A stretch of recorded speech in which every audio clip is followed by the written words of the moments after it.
Breaking news Rajampet sub జైల్లో ఉన్న Posani కృష్ణమురళిని PT warrant పై అదుపులోకి తీసుకున్నారు నర్సరావుపేట పోలీసులు. అక్కడి పోలీస్ స్టేషన్లో పోసానిపై 153, 504, 67 సెక్షన్ల కింద కేసు నమోదవడంతో నర్సరావుపేటకు తీసుకెళ్లారు. పోసానిని అప్పగించే ముందు ఆయనకు వైద్య పరీక్షలు నిర్వహించారు. కేసుకు సంబంధించి పోసానిని నర్సరావుపేట పోలీసులు ప్రశ్నించబోతున్నారు.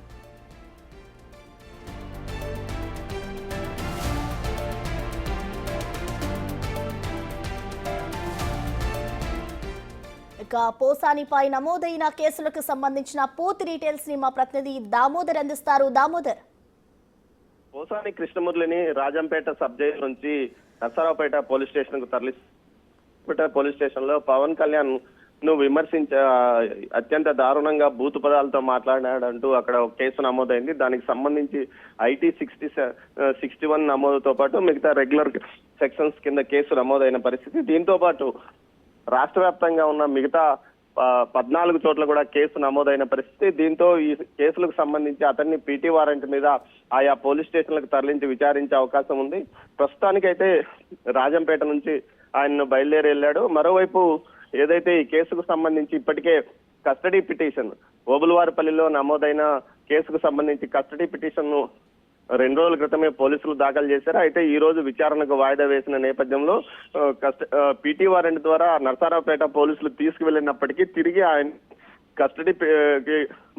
కస్టడీకి మాత్రం అనుమతిస్తే ఖచ్చితంగా ఓబులవారిపల్లి పోలీసులు తీసుకొచ్చి ఆయన్ను విచారించే అవకాశం ఉంది. మరోవైపు అనంతపురం పోలీసులు కూడా 2 రోజుల్లో పీటీ వారెంట్ తీసుకుని ఆయన అదుపులోకి తీసుకోవాలని భావిస్తున్నారు. ఈ విధంగా రాష్ట్ర వ్యాప్తంగా అటు శ్రీకాకుళం నుంచి చిత్తూరు వరకు ప్రతి జిల్లాలోనూ 1-2 కేసులు నమోదైన పరిస్థితి. ఈ నేపథ్యంలో మొత్తం 14 కేసులకు సంబంధించి ఆయన్ను పీటీ వారెంట్ మీద తీసుకెళ్లే అవకాశం ఉంది. ప్రస్తుతానికైతే రాజంపేట సబ్ జైలు నుంచి పోసాని కృష్ణమురళిని నర్సరావుపేట పోలీసులు తీసుకువెళ్తున్నారు. అక్కడ ఆయన్ను విచారించిన తర్వాత అక్కడ స్థానికంగా ఉన్న కోర్టులో హాజరుపరిచి అక్కడే ఒకవేళ రిమాండ్ విధిస్తే అక్కడ ఉంచుకుంటారా, లేకపోతే తిరిగి ఓబులవారి ఏదైతే రాజంపేట సబ్ జైలుకి తీసుకొస్తారా అన్న విషయం తేలాల్సింది.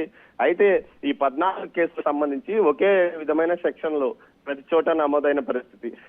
ఏదైతే అసభ్యంగా మాట్లాడడం, తూలనాడడం, ఇతర వర్గాల మధ్య విద్వేషాలు సృష్టించే విధంగా మాట్లాడడం, ఇలాంటి కారణాలను చూపించి అక్కడ కూడా కేసులు నమోదు చేశారు. చాలా వరకు ఇటు జనసేన నాయకులు, టీడీపీ నాయకులు పెట్టిన కేసులే ఉన్నాయి. వీటిలో అత్యంత దారుణంగా 2021 నుంచి అదేవిధంగా 2024 వరకు అత్యంత దారుణంగా నీచమైన భాషను ఉపయోగించట్టు పవన్ కళ్యాణ్ తో పాటు అదేవిధంగా చంద్రబాబు నాయుడు, నారా లోకేష్ ను తీవ్ర స్థాయిలో విమర్శించాడు. దీంతో పాటు సినిమా రంగానికి సంబంధించి సినిమా రంగంలో 2 కులాల ఆధిపత్యం నడుస్తుందంటూ ఆయా కులాల మీద దారుణంగా మాట్లాడిన పరిస్థితి. వీటితో పాటు ఈ కేసులకు సంబంధించి ఏదైతే రాజంపేట రైల్వే కోడూరు కోర్టులో హాజరుపరిచిన సందర్భంగా రిమాండ్ రిపోర్ట్ లో కూడా ఇదే విషయాన్ని పోలీసులు ప్రస్తావించారు, ఓబులవారిపల్లి పోలీసులు. దీంతో పాటు ఇతనికి బెయిల్ ఇస్తే భవిష్యత్తులో మిగతా కేసులకు కూడా హాజరు కాకుండా విచారణకు ఇబ్బంది కలిగించే అవకాశం ఉంది. బెయిల్ ఎట్టి పరిస్థితుల్లో ఇవ్వద్దని కోరారు. దీంతో పాటు ఏదైతే వైసీపీ అగ్రనాయకత్వానికి సంబంధించి సజ్జల రామకృష్ణారెడ్డి ఆయన కుమారుడు చెప్పినందువల్లే తాను ఈ విధంగా మాట్లాడానంటూ నేరాంగీకార పత్రంలో ఒప్పుకున్నాడు. అదేవిధంగా రిమాండ్ రిపోర్ట్ లో కూడా అదే పోలీసులు రాసిన పరిస్థితి.